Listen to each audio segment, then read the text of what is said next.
Today in the studio, folks, I've got an individual that's been around the block a few times, had some shit happen, developed some unbelievable programs for people, coached and mentored a lot of different individuals, people that I know, wrote 3 very successful books.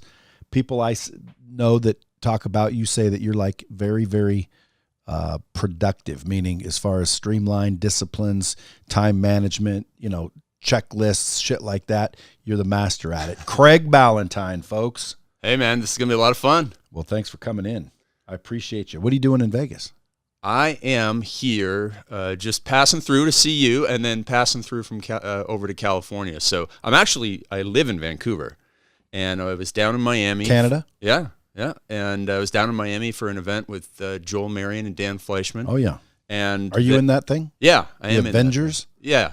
And their 100 million mastermind group as well. Oh, yeah. Yeah, and so, I actually coached Joel when he was a broke high school teacher back in 2009. Oh, shit. Yeah, because I was in the fitness industry for a long time and showed people how to do that. And then I had to go to California to see our friend Bedros Keuilian, and I thought I'd stop in along the way. Old Bedros. Yeah. How's he doing? Man, he's doing great, man. Old Bedros Keuilian. I had him on the show once. I need to get him back. I don't know if you remember this, but you and I actually met. I was with Bedros at a Joe Polish event, and you and I met briefly at that hotel that Joe would always have his events at. Yeah. Just real brief. Yeah, I remember. Yeah. No, and I think I read one of your books. I'm not Perfect sure Day which Formula, probably. That's the oldest. Which one? Perfect Day Formula. That's Perfect the oldest Day. one. And then there's Perfect Week, Perfect Day, Unstoppable, How to Get Through Hell, Overcome Anxiety, Dominate in Business and Life. Yep. So let's go back a little bit. Just my team wrote, when Craig first started his entrepreneurial journey, I never read these, but when I do, I always have to put a voice to it. Yeah. Because someone wrote this. Yeah. When Craig first started his entrepreneurial journey, he was just a dumb farm boy from Ontario, trapped in the lifestyle of being a broke, anxious, binge-drinking personal trainer who had no desire to be any of those things. But with the help of his mentors, Craig evolved into an empire builder with discipline, clarity, and systems he needed to succeed. Craig has gone on to build 5 7-figure businesses in 5 different industries, wrote 3 books, including a Wall Street bestseller. You're a mentor to thousands of entrepreneurs, ranging from 9-figure CEOs and industry titans down to busy fathers and high school teachers and everyone in between. Craig has helped more than 260 entrepreneurs earn their first 7 figures and helped countless others make more and work less. And that's why I wanted you on the show, because That's what I need. Shit, I might be hiring you. Well, is this what you do full time? Yeah, so I actually started in the fitness industry selling info products, kind of like my own Beachbody workouts and stuff like that. Did that for, 15 years. Wrote for Men's Health for 17 years and had all these online programs, some of them watched 7 million times on YouTube. And I just didn't love doing that. Like, it was easy for me to talk about fitness. It was all about getting short workouts and maximum results, kind of like what we do with people in their businesses. But at the end of the day, when I would go up on stage for an hour and talk about fitness, I'd come off and be, I don't want to talk to anybody right now.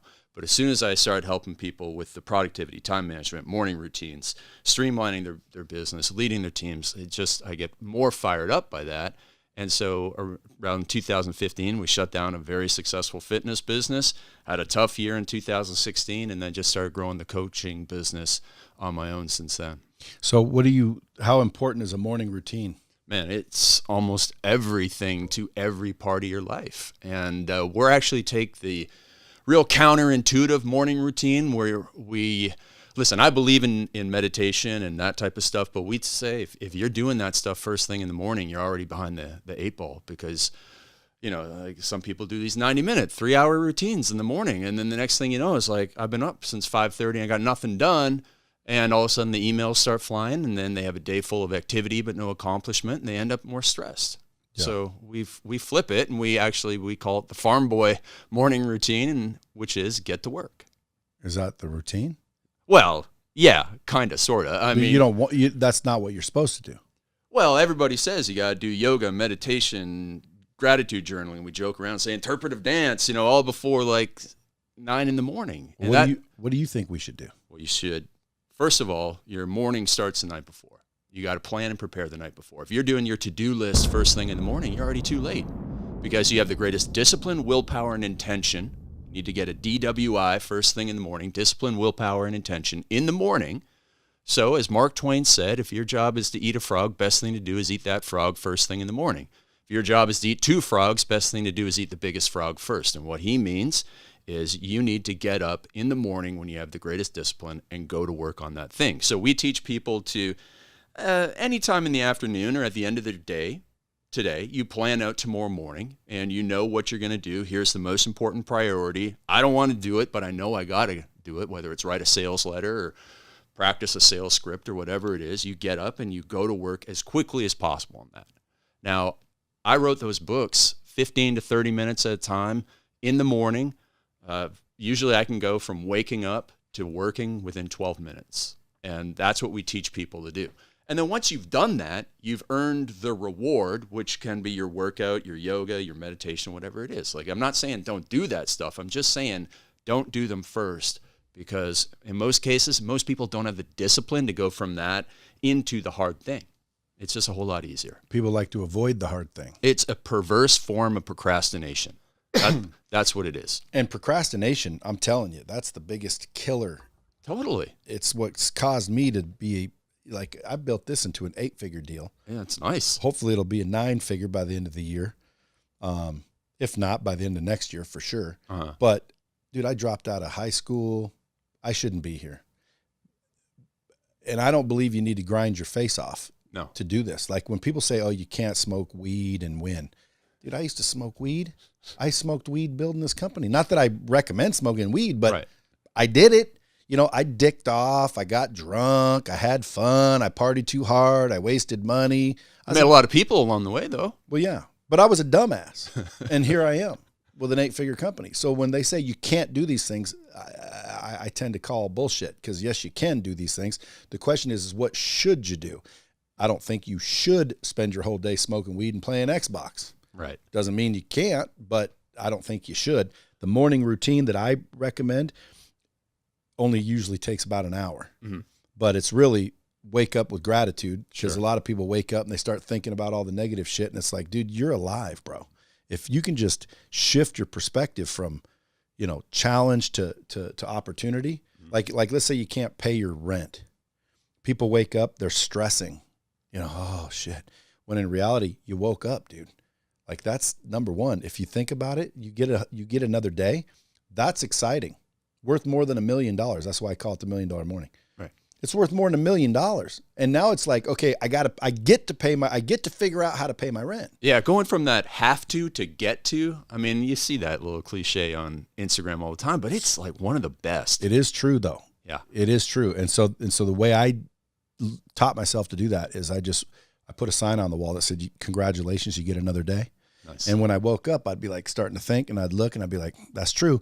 And then all of a sudden, the burden of, I'm about to get kicked out of my apartment or something like that. Now it's almost like a challenge, a puzzle. It's like, now I get to go figure out how to pay rent.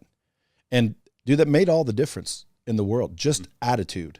So I tell people, wake up and get the right attitude first and foremost. Well, how old were you when you did that, and what were you like before? Because I grew up a very skeptical, cynical person, and gratitude changed my life too. I wasn't really skeptical. I was more of what I call a jack off. Yeah, I get it. I mean, I was out for myself. Looking to make money any possible way. Sure. You know, if I was going to close a deal, it was 100% so I could make commission. I didn't really care if this product or service helped you or not. Mm-hmm. I wanted to make money. Mm-hmm. And if I could close you, I made money. I don't care if this helped you or not. Got it. Then at about 30, I kind of shifted to where I accidentally, didn't do it intentionally, wanted to help other people. You hear that cliche too. Yeah. Help others. Well, it's true. Yeah. So I started trying to help other people, and that's when really shit started to change. Got it. And then maybe 4 or 5 years into that, so I'd say about 35, I used to wake up and freaking dread this and dread that and complain about this and complain about that. And then I just stopped. Like I did the congratulations. Because if you think about it, you get another day, man. Every time you open your eyes, that's worth more than $1 million. So if I hand someone $1 million cash, they get so excited, pumped up. Yeah, if I say, give me some adjectives to explain what you would feel like, it's all positive, pumped up, fired up, all that. But yet you wake up dreading the day. Yeah. Oh, I got to go to work. Oh, I hate my job. I'm behind on bills. I just want to be something I'm not. If you can just shift that. So that's the only morning routine that I say is wake up and shift that shit before you do anything. I like it. And then focus on your health. So I say work out first. Why shouldn't they? Yeah. Well, here's the thing. So if you can work out at another time of day, I highly recommend that you do. Because again, we wake up in the morning, we have the greatest discipline, willpower, and intention. And a lot of people will use that time to work out and listen to the motivational videos and all that sort of stuff. And then, okay, well, now you got to go and then get ready. And then the kids are up for most people. And then it's like, oh man, now I got to, either drive to the office or, go to the home office or whatever. And then the longer you wait to get to work on that most important project, the more tempted you are to check the social or to check your email and all of that. So I actually tell people, and listen, I'm a fitness expert, so I was addicted to working out for a long time too, move it to like lunchtime or later in the day. Now, for those people who have there's no way in heck I'm getting my workout done at any other time of the day than first thing, go for it. But if you can, again, I just think that the faster you can get to that project that you don't want to do, you have the less chance of being procrastinating on it.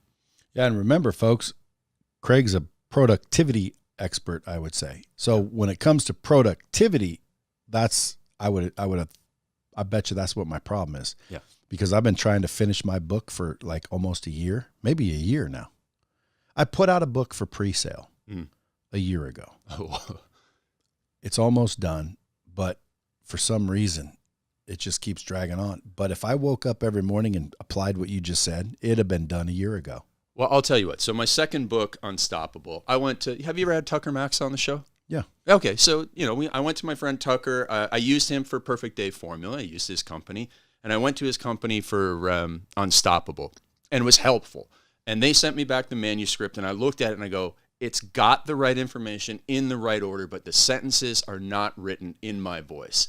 And for some people, just getting the book in people's hands is enough, but I want people to read it and really enjoy it. So in 2018, I tell people, I did an annual event in November every year, and I said, you're going to get a copy of my new book when you attend that event.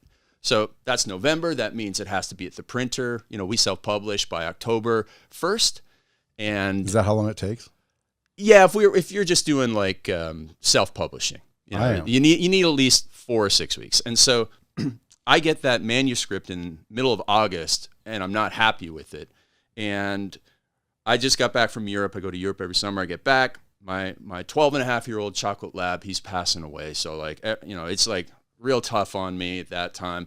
But I woke up every single day, and I sat in a chair for 3 hours every single morning. I rewrote every single sentence because I had to. Because if I had a deadline with consequences, and that deadline with consequences is going to make people move mountains in every area of their life.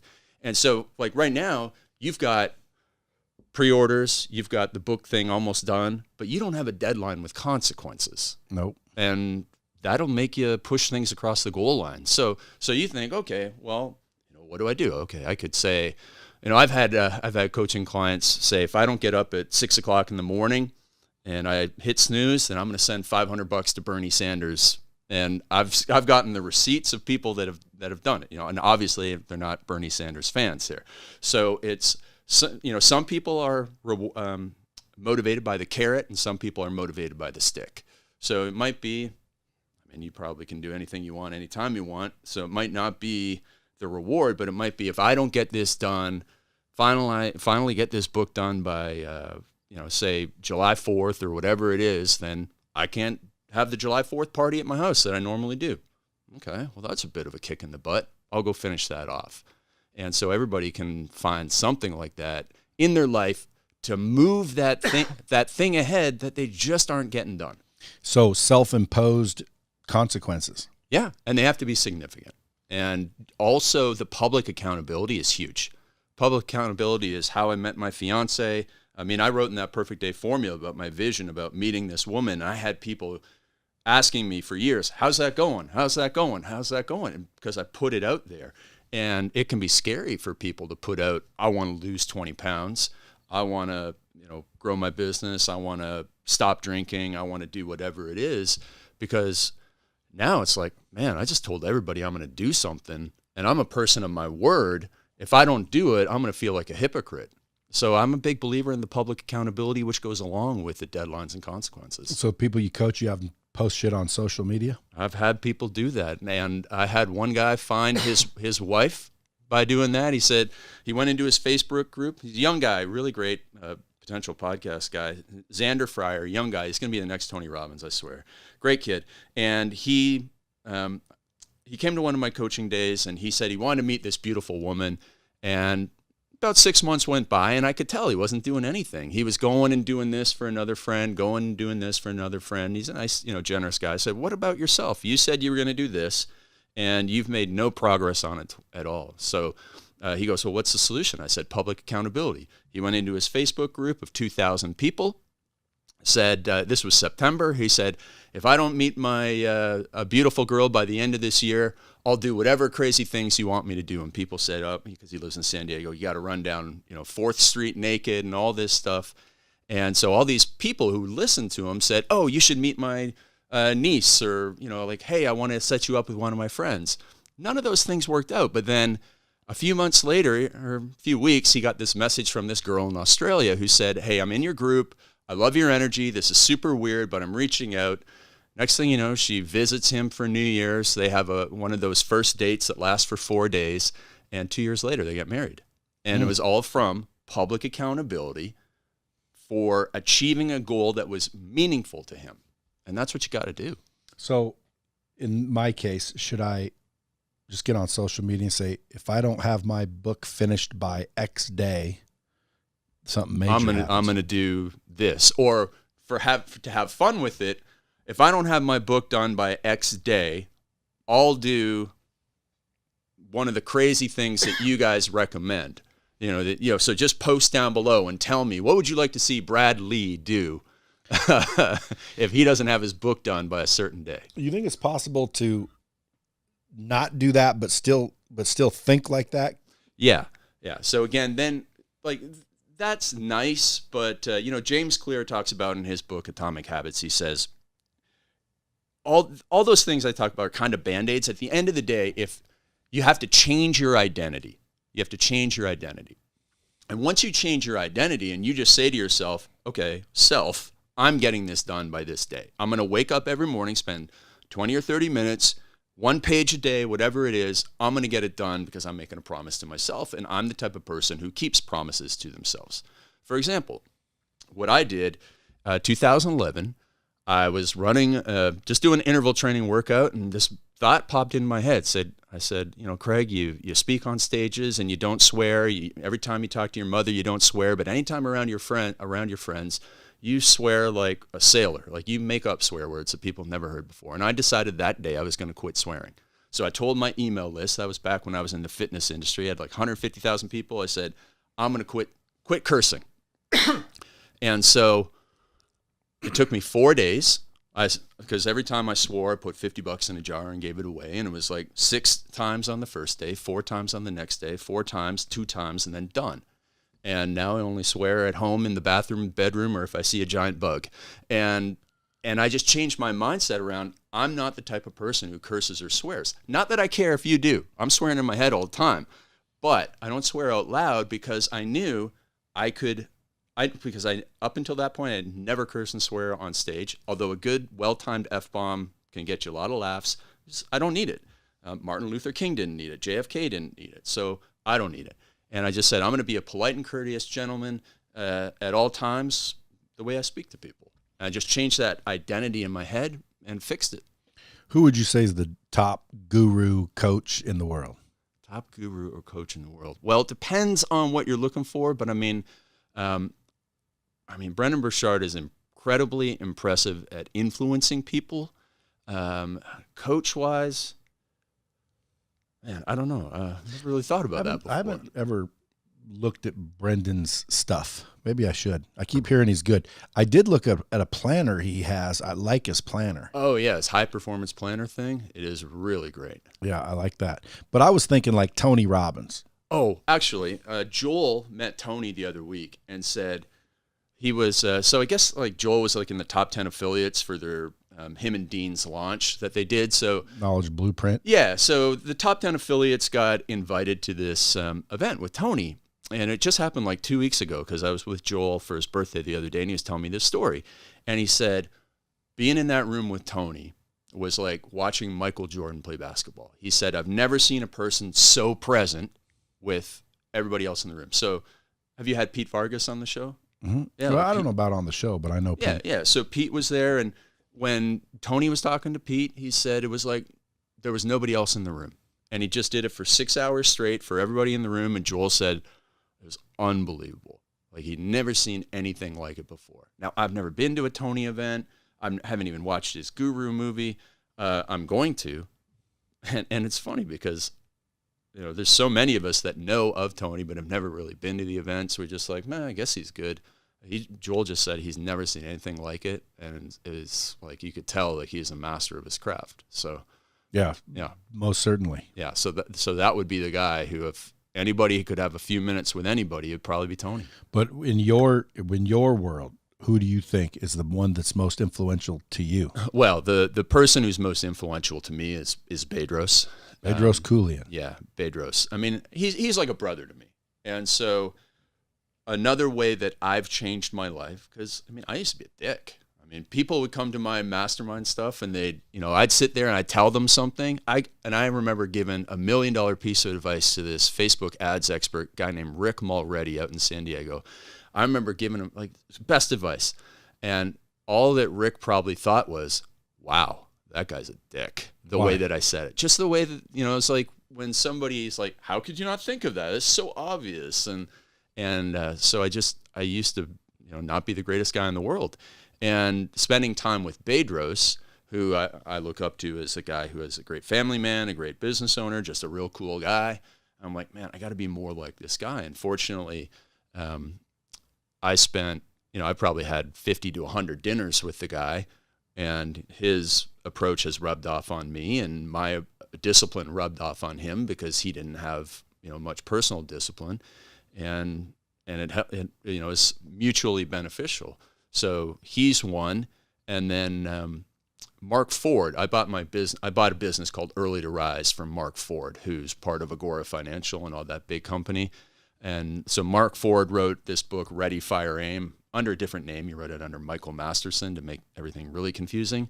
But he's definitely been one of the most influential people, as well as Dan Kennedy. I mean, I've gone to so many Dan Kennedy events, and he's not so much of a coach, but a guy who gives you the marketing basics. What do you think the difference is between like a coach and somebody else like Dan? I think the coach can, the way that I describe it is when you get a coach, you want to find somebody who I say accountability is the secret ingredient to success, because I've had plenty of coaches and I've done like 80% of what they said. But the coaches who are really great, when I've done like 120% of what they said, it was a coach who I deeply did not want to disappoint. And when a coach is somebody, the right coach for you is somebody you deeply do not want to disappoint.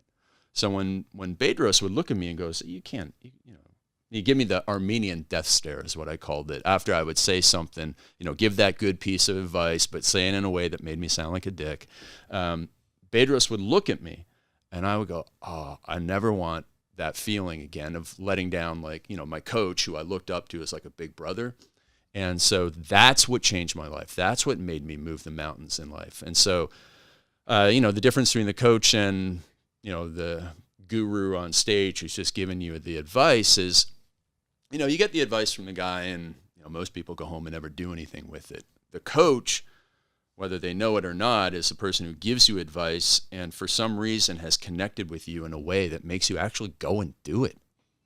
So if there's people out there building a business, what would your biggest tip be for them? I would say find a business that you want to model, and then go and get as close to the person who has that business and connect with them in whatever way you can, whether it's working for them, whether it is going to their events, whether it is watching every single piece of content they have on YouTube and reading their books, but getting connected to them in some way so that you have the opportunity to ask them the questions that are going to be most applicable to you. How do you find what you want in your mind? That's my biggest thing, is like, I don't really know what I want. A lot of people say, Brad, you should be in this guru category. But I don't know. I mean, it's like, maybe I have imposter syndrome to where it's like, dude, I don't know. I'm still figuring this shit out. But I do have a lot of good information. And I put it out there, like on Instagram. Mm-hmm. I'm getting tons of followers on Instagram, and it's blowing up every day. Yeah. They're like, dude, I learn more from your Instagram than I do for paid courses. Sure. And it's like, well, maybe I should, but I always feel like I don't know what I want. So how do you find what you want, if that's the goal? Yeah, if you want to find okay, so I'm a big believer, like when I work with somebody, I spend a lot of time on the vision. Like, where do you really truly want to get to? And you can find out the truth about what someone really wants by saying, kind of like going 30,000 foot level and say, what do you want to achieve in the next 10 years? What do you want to do? What are the crazy things that you want to do? Like, almost like a bucket list. And then you narrow it down, like, what do you want to accomplish in the next 3 years? What do you accomplish in 1 year? And you kind of like cut out the junk of what people really want to do. And if you really wanted to get into the guru space and have a mastermind or whatever it was, or coaching, you could do it. It's not like you lack the knowledge to do it. You just you just don't care about it enough to go and do it. And you've got this great business. And, there are days where I'm like, man, I just wish that I ran a business, kind of made money in the dark and added value to people, but didn't have to be the face of the business. But at the end of the day, I also really, really enjoy what I'm doing. And so this is the right path for me. And some days there's tough days, and some days you kind of wish you were doing something else, or you think about doing something else, but I know that I'm on the right path. So it's that long-term approach. Are you talking to your clients every day or every week? Or there are some that I talk to every month. Some that I talk to every couple of weeks. What we've done is I have so many people that have been in my kind of world for a long time that they've really internalized a lot of the values. They know the marketing, they know the systems, and so we have a lot of sub-coaches, kind of like how Tony Robbins has certified Tony Robbins coaches. We have coaches in our program that go and help people, and then we have some open Q&A where I'll go on and answer people's questions in a group format all the time, but we do try and limit my one-on-one time with people, and then we have the live events too, because one of the things that I'm trying to doing, I call it Craig proofing my business, because I want to step away. I'm going to get married later this year. I want to step away 2 weeks and blackout, no electronics, nothing, and that's difficult to do in this day and age, particularly with this type of business. Definitely, but I'm actually like, that's what people come to me for, to work less in the business while have their business grow.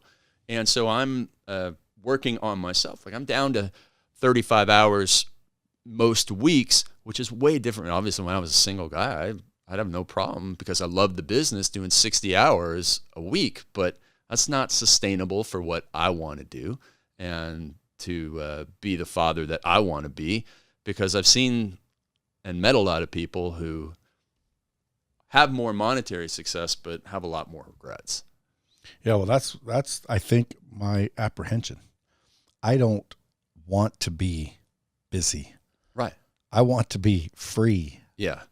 Like, in other words, if I want to do an event, I'll do an event, but I don't want to have to.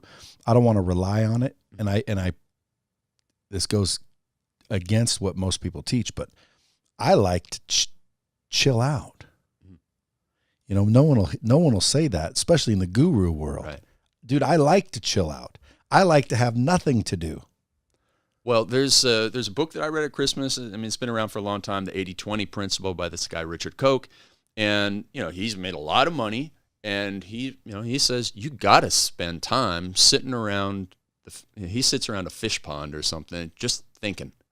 Because if you're in the grind and you're hustling and you're busy and you have no time to think, thinking is where the big ideas come from. Thinking is where you're able to really move the levers in your business that go from a $10 to a $50 million a year business, going for walks. Like, I'm a huge fan of like reading about daily routines all the way back to like Beethoven and Charles Dickens and Charles Darwin. You look at those guys who created some of the greatest things in the world.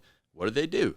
They worked in the morning and they took a 2-hour walk in the afternoon, thinking, allowing their brain, their subconscious mind, to put the pieces of the puzzle together to create the greatness. If you're so busy where you're like, you're listening for 18 podcasts a day, and then you're watching YouTube videos, and then you're in all these meetings, and you're answering email, and you're on Instagram and all that stuff.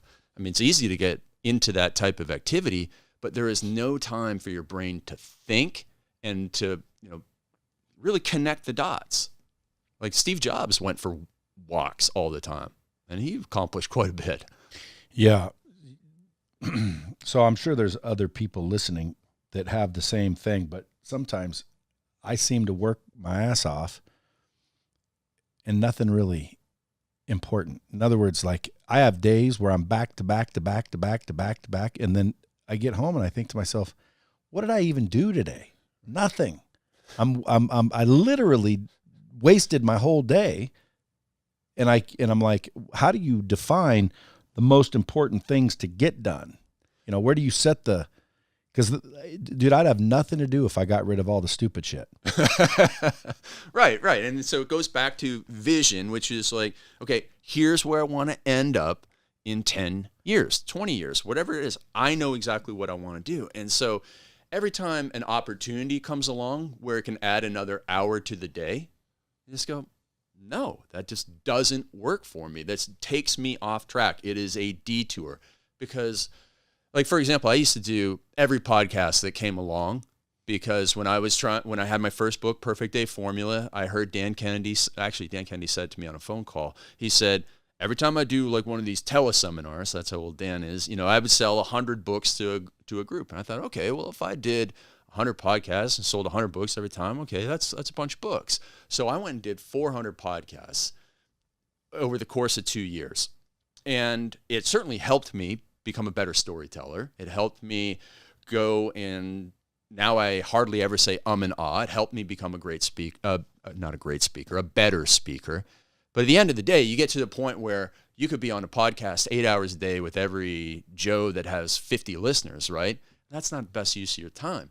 So I started putting parameters around. I only will go on a podcast if they have 25 downloads per show. If not, I really want to help you. I just can't do it because that means I'm robbing time from my family or my health or my hobbies or whatever.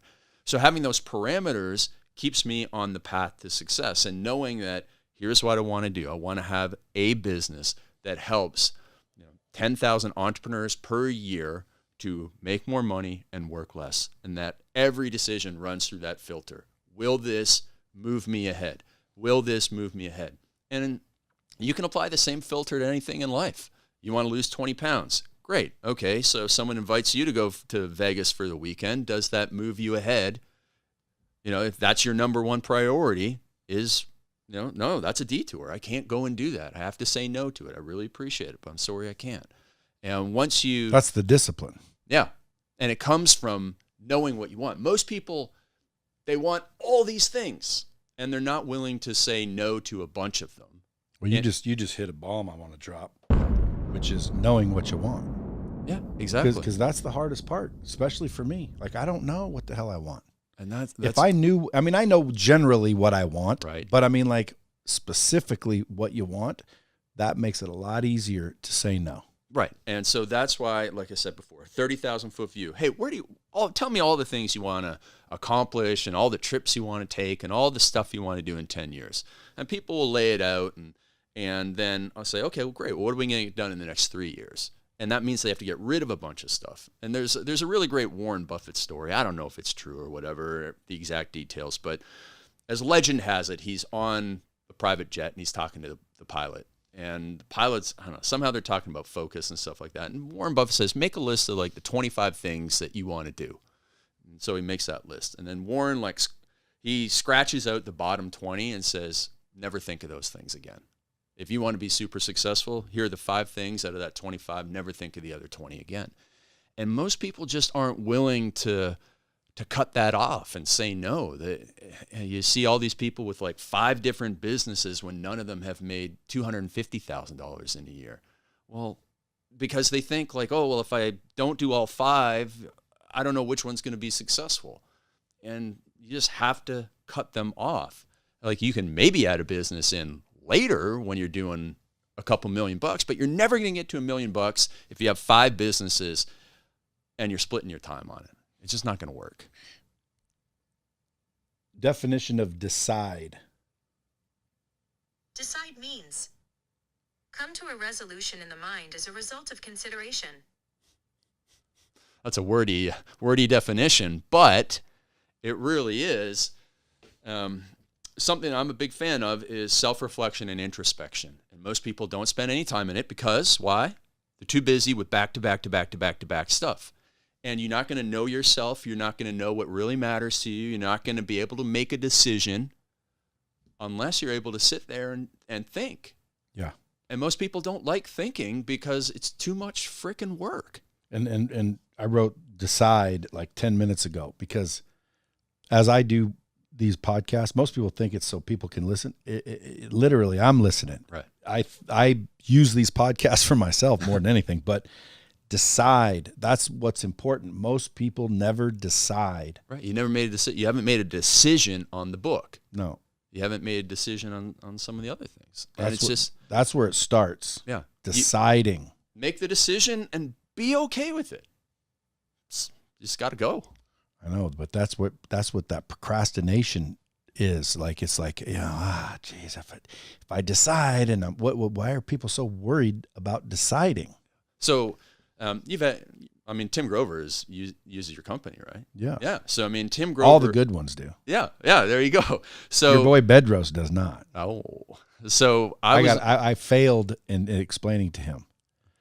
Well, Bedros is an open-minded guy. He's have a chat. Bedros is cool. At the end of the day, though, when it comes to Lightspeed, people, I've confused it for years. Here's the bottom line: if you drive people to a video that asks no questions and makes no offers, what's going to happen? Nothing.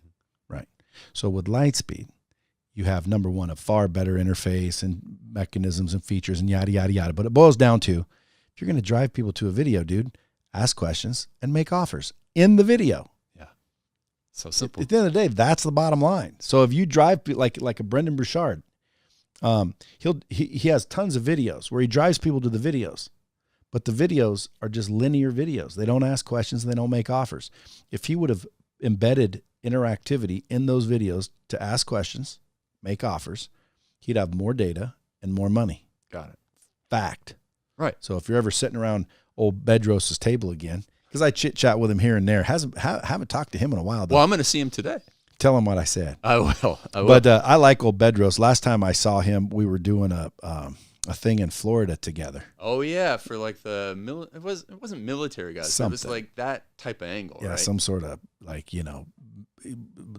conclave of warriors. Yes, and some that's shit. exactly what it was a couple of years ago. Yeah. So anyways, back to Tim Grover. I went on a vacation with Joel Marion to South Africa. We did a safari and then we went up to Zimbabwe, and Joel wanted to do this cliff jump at Victoria Falls, very famous place, and he did it and I went, nah, I don't want anything to do with it.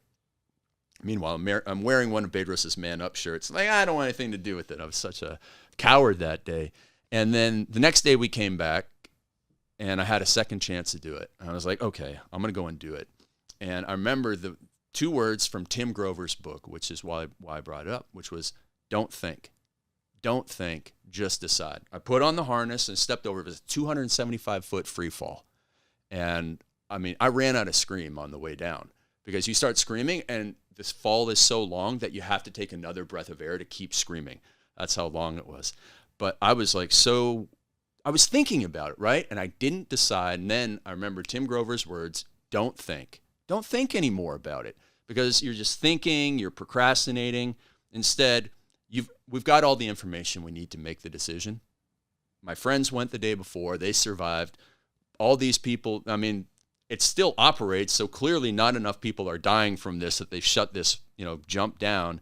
Other people have done it. I'm just going to go put the harness on and I'm going to jump. I'm going to decide, stop thinking, and jump. No more procrastinating. And we need to just do that in so many areas of life. Did you do it? Yeah. How was it? It was exhilarating. Never done anything like that before.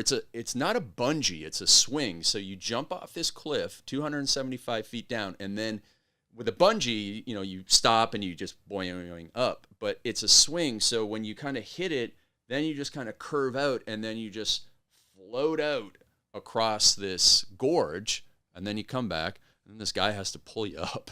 From all the way? Yeah. I'll show you the video after. Well, I can tell you, that's one of the things I always talk about, because like jumping out of planes or that, not interested. Right. I was Yeah, but I don't have anything to prove to anybody. Well, you're a puss. Man up. Fuck you. Yeah. I ain't doing it. Why? I don't need to. Yeah. And I don't care that you think I'm a puss. Exactly. Why? I don't know. I just hate that shit. Now, people say face your fears. Well, again, dude, I don't want to jump out of an airplane. Why? Because it's fucking scary. That's why. Yeah. But I don't care. And you've made that decision. And that's right. That's the bottom line. I've decided. I don't give a shit. I'm not doing it. Yeah. And anyone in the world can call me a puss, because guess what? I'm not doing it. Yeah. And I'm not jumping off that thing. Yeah. Now, I will zip line and do scary shit, but not that scary of shit. Right. Like, dude, come on. Like, what did you earn something? Did you, I actually felt better. I know, but did it change you as a person? It did. Now I'm not saying that just because I swear that I was much more willing to do things outside my comfort zone after I did that. And in fact, so that was 2018, 2019. I'm still a single guy. I'm 44 years old. I'm like, what the heck is going on here? And it's coming up to the deadline in my book of finding, Mrs. Right. And I procrastinated. Like, I had a friend who runs a female business group. She knows hundreds of smart, successful women. I had never asked her for any introductions. And I was like, man, I don't want to go and ask her for introductions. But partly because of that jump, I was doing things way outside of my comfort zone. So, and I'm not just making this story up because I got to justify jumping off that cliff to Brad, but seriously, it did make another difference. Now, it was like, let's say on a scale of 100 points, it added 10 points to my ability to do things outside of my comfort zone. Yeah, no, that would be a reason I'd do it. Yeah. And I didn't expect it to, but it did. It really, truly did. Yeah. So maybe I will go jump off a cliff. Well, there you go. Maybe start with that indoor skydiving. Well, and work my whole point is, just because everyone thinks I'm a puss, I don't care what everybody thinks. Like, I'm not doing it. But to better myself, if someone said, Brad, when you get done, you'll be 6 times more likely and 10 times more of this and 38% more of that, then I would. Sure. Because, dude, I definitely want to improve and continue to improve. I just didn't put the two together. I'm thinking, well, you're going to jump off just to make everybody think you got balls. Well, right. I don't need to make you think that. And cliche, face your fears. It's like, well, maybe, in that case, there was something to it for me. Yeah, and your mileage will vary. Well, that's the thing. I want people to consider that. Like, maybe the validation that you're tough or cool or brave is not the motivation. The motivation is, by doing that, all these other areas improve. Yeah. Because procrastination is, I think, the biggest killer of dreams.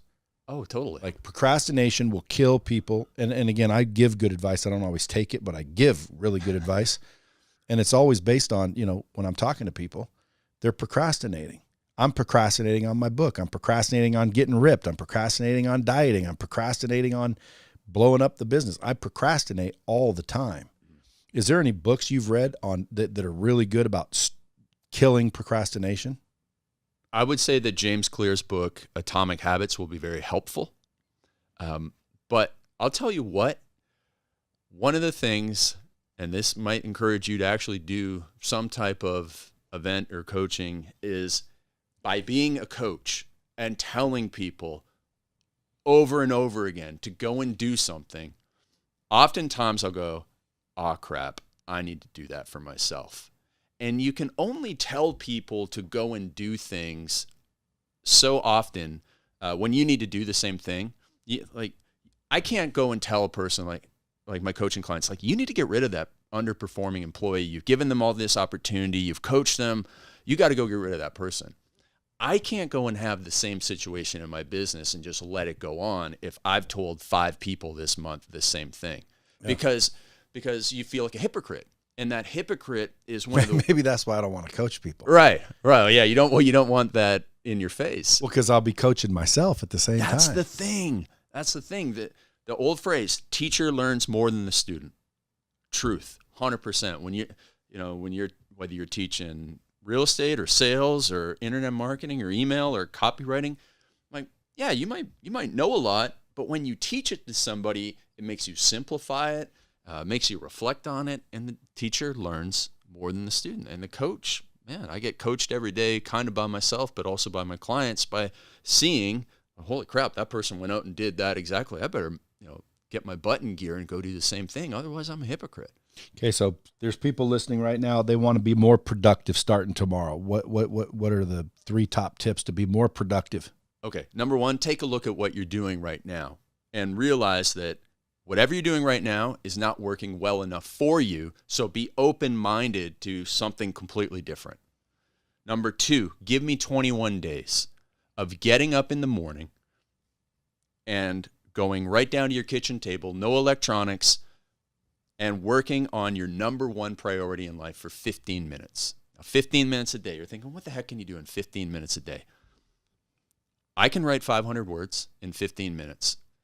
6 days a week, that's 3,000 words in a week. 10 weeks, that's 30,000 words for a small book. Now, let's say that you're in credit card debt. If you wake up every single morning, 6 days a week, go down to your kitchen table and think of, okay, how can I reduce my expenses? How can I increase my income? You tell me that you wouldn't get out of credit card debt faster doing that than by trying to find time over the rest of the day to think about it. Heck, it's going to move you ahead in business and in life. And then the last thing is just plan the night before. Know when you get up in the morning and you're going to do something for 15 minutes that you have a plan for it. Because when I first started writing my books, I'd wake up and go, I'm going to write chapter 2 tomorrow. And I'd wake up and I'd open up my computer and there's a blank screen staring at me. And I'm sure you've had that before where you go, I don't know what to do. And so do a little bit of planning the night before. If you want to write 500 words, think of 3 bullet points. It's a whole lot easier to write 500 words with 3 bullet points. Plus your subconscious mind has done a little bit of work overnight.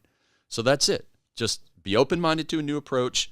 Give me at least 15 minutes, preferably an hour if you can, first thing in the morning, and plan what that's going to be. And you'll make big improvements in your life. What about finding the priorities? Yeah, so basically think about, you can either do it for your health. So, if somebody's got a couple $1,000,000, but they're, pre-diabetic because they sacrificed the last 30 years of their life working and taking care of their family, well, yeah, you should work on your health first thing in the morning. That's the number 1 priority. If you are getting married in a couple of years, you don't have a kid yet, but you're engaged and you want to have, some, not necessarily financial security, but some financial freedom for your family, you need to be focusing on income generation first thing in the morning.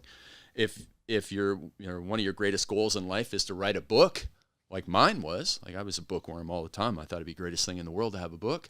In addition to helping my business, get up and write that book. If it's to fix your marriage, that's going to be obvious. Like if you have marital problems right now and you want to make more money and you want to get in shape, like your marriage is the number 1 thing. You get up, and whether you do it yourself or whether you convince your partner to get up in the morning and work on it with you, number 1 priority gets that time in the morning as much as it can be done given the external circumstances. Like obviously, if sales is your number 1 priority and you get up at 5:30 in the morning, you probably can't be doing the phone calls, but you can be preparing for them. Yeah. Well, I'm just trying to figure out the how do you find those priorities? Because like you said, marriage is number 1. Maybe not. Maybe someone says, screw the marriage. Maybe they do, right? Some marriages should end. Yeah. Well, you're right. Absolutely. And so it's the self-reflection and introspection. But at the end of the day, that's the key right there. Yeah. Yeah. At the end, and that comes from gratitude, right? Like just gratitude. Know thyself. Exactly. If I could tell people, and I have, what the biggest, I think, underrated thing is to success. It's knowing thyself, because getting that clarity, like what is success, you have to identify that. Then it's easy to say no. Right. Like you call me up, Brad, hey, I talked to Bedros. We're going to go back out. Let's do that thing. And I'm like, yeah. And I start factoring this where it's like, if I don't know what I'm looking for, shit, I might come out to you for the next 3 years. But if I knew exactly what I wanted, does that map to that? Yes or no? Right. And that's when it starts to, I think, to get easy common sense wise. Like, you know, my goal is X. Okay, good. Every decision now is ran past that, that factor. Yeah. Like my goal is not 6-pack abs. I'll go have a Five Guys and fries. You ever have Five Guys? No, I haven't. You've never had a Five Guys hamburger? So I hadn't had until. Dude, I might take you right after this and there grab you go. one. You've never had one? I've never had an In-N-Out burger either. You haven't? And not for lack of trying, but for lack of access to it. We have Five Guys in Canada, and it's lack of trying there. But In-N-Out, Five Guys, fries, and burgers, I think is the best. But In-N-Out's pretty good too. Okay. But Five Guys is all day. Yeah. So my point is, I don't care about a 6-pack. Right. I'm married. Yeah. First of all. Second of all, like to me, dude, like a 6-pack, come on. Like would it look cooler? Yes. But who am I doing it for? Me? And what are you sacrificing? I mean, you're sacrificing so much stuff to get Five Guys. Right. But like, who am I doing it for? Me? Because I'm not. Right. Now, getting to know myself, I realize, would I like to have a 6-pack so I could look cooler to people? So I look sexier to other women, you know? Yes, of course, dude. I'd love to have a 6-pack. But when it says, okay, you want that 6-pack, you can't have that ranch dressing. You can't necessarily, and by the way, I have heard all the shit. Yes, you can, but moderate, blah, blah, blah. Yeah. But bottom line is, if I know I want a 6-pack, well, then Five Guys is an easy decision. Right. French fries is an easy decision. Milkshake, peanut butter milkshake, easy decision. It's when people they don't have that clarity. They don't know, kinda, you know, I think I want to get in shape. I can cheat here. Well, I got this little bit in the Perfect Day Formula book where I talk about, imagine two people who want to lose weight, go to a birthday party, right? You know, Johnny's 20 pounds overweight, Susie's 20 pounds overweight. They go there, but Susie happens to be a vegan. Now they go there and all of a sudden they're passing around cheeseburgers. Well, he's going to sit there and go, no, I'm trying to lose weight and it's going to take discipline and willpower. For her, she's like, I'm a vegan. I don't eat meat. No problem. Decision. Not even like it doesn't take any mental energy. There's no decision fatigue on her because she has those parameters that stop her from like having to deal with that. And it's the same with like if it was like 6-pack or die, then he'd be like, no, I'm doing this. No thanks. And it just removes that energy that you put to it. But it's when it's like, maybe, that it just takes so much energy from you and can put you off track. So for you, I mean, you're right. What is that? What does getting 6-pack abs matter? Now, being healthy and that sort of stuff. Just going to add to more temptation. Right. But being healthy and, you know, just making sure like you have the energy. Healthy. Yeah. And you have the energy to come in here and just have a great day. As long as you check in those boxes. Dude, I get my blood work done. They call me. They're like, dude, every level of you is like amazing. Perfect. And I'm like, that's what I say. I say, cool. They're like, do you do, what kind of supplements do you take? And I'm like, you know, just normal supplements, like nothing major. They're like, dude, you're like a freaking, you're healthy. Good. Like blood from the blood level, which usually tells the real facts. Yes, it does. And, you know, well, how about your energy? Dude, I feel amazing. I get up. I don't have any pain. Why? Because I haven't lifted weights and beat myself up for years. Right. I'll bet you ask Bedros if he's broke down. I'll bet you he'll say yes. He is. Every buff dude I know says they're broke down. Yeah. Well, dude, like, why do you want to be broke down? I don't get it. They didn't know any better in their 20s. Well, not only that, but they made a decision. I want to look a certain way. Right. If I made that decision, I'd do it. If I said, hey, I want something, then I think choices and discipline becomes easier. That's my whole point. Exactly. So how do you, if you have any tips, how do you sit down and make those plans, get those clarity, make those decisions? It's the same thing I said before. You got to get that vision for your life and cut out the fluff. And it takes that self-reflection, introspection, and going, you know what? Like, I see this guy on social media, and he's like always on. Like, a lot of people, what they'll do is they'll like copy that approach without thinking. And it will add only more stress. It really won't increase their success. And you just have to be self-aware. We go, you know what?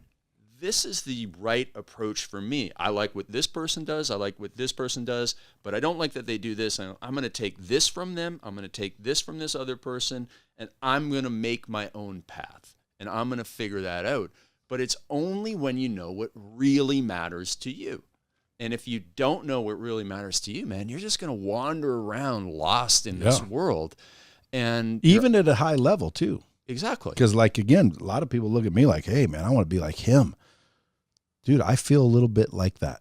Right. Lost. Like what do I want? Like, I want to know what the fuck I want. Right. And when you do, when you know what you want, well, first of all, it's one thing to know what you want. Second of all, it's having the ability to, when you see other people with stuff, go, I do not want that, and I'm okay with it. And it's really comfortable in your own skin. You got to be comfortable in your own skin and know what you want, and then you can just live a life of peace. And I'm not saying like, don't have any ambition or anything.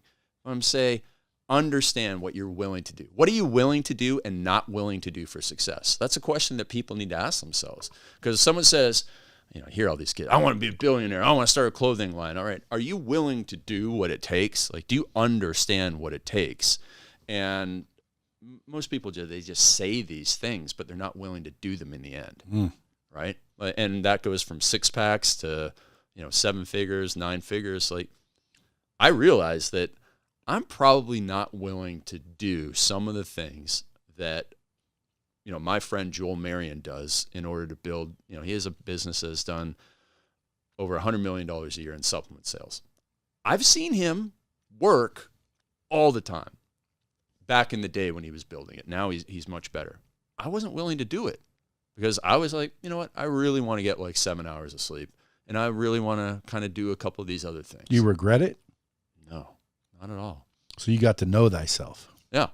Yeah. What was the catalyst? Because you said you used to be a dumb farm boy, and then you finally started learning these techniques.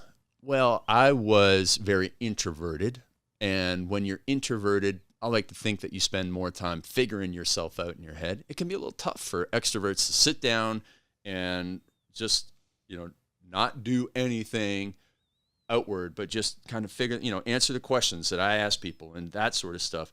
And reading Stoicism, like reading Epictetus, reading Seneca, stuff that this Ryan Holiday guy writes about these days, and Tim Ferriss writes about it, and reading Marcus Aurelius, like that stuff gave me a sense of peace and calm and go, okay, maybe it almost helped me realize this is what I was meant to do. And I was put here on this earth to go and help other people find faster, some shortcuts to success. I mean, there are shortcuts. Yeah. I mean, I'm not against the word shortcut to success. I did that for 15 years in the fitness industry. I said, all these people going to the gym for an hour plus a day, 5 or 6 days a week, like 80-20 rule, you're going to get 80% of the results, if not more, from 20% of the effort. 3 times a week, 30 minutes, no fluff. It's not going to be fun. And you're not going to be on your mobile phone or, on Instagram in between sets. You're going to get in, you're going to get it done, but it's a shortcut to success. And then there's the same sort of thing with business. If you get up and you don't screw around in the morning, you can feel like you've gotten everything done by 10 or 11 o'clock in the morning sometime, even if you only get up at 6:30 or 7 in the morning. So it's just, it's a matter of focus. And so that's what I was put here to do. And you know what? If I don't have a $100 million a year business, who cares? Yeah.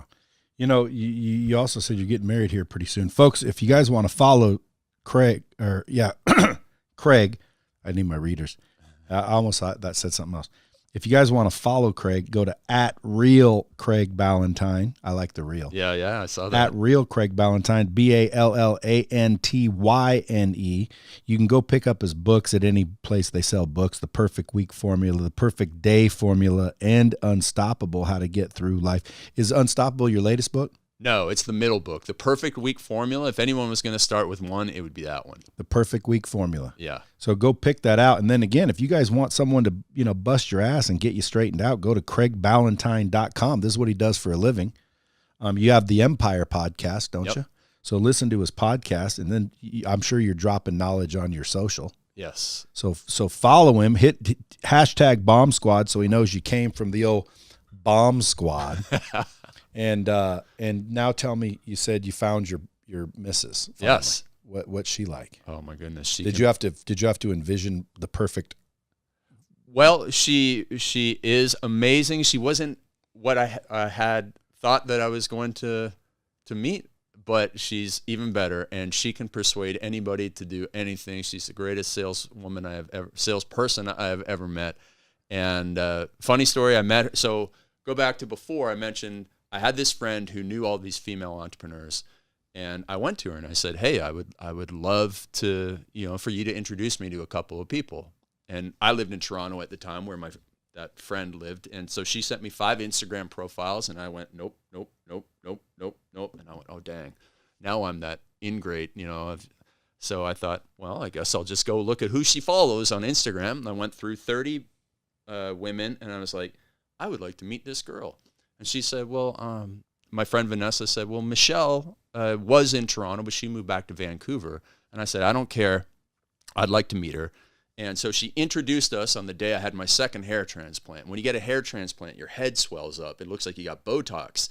And then it comes over your face. It looks like you went 2 rounds with Mike Tyson. And it was in the Botox phase. I made a Botox joke, and she laughed at that in my Instagram story, and we connected. And 2 weeks later, I flew to Vancouver, and the rest is history. How'd you know she was single? I didn't.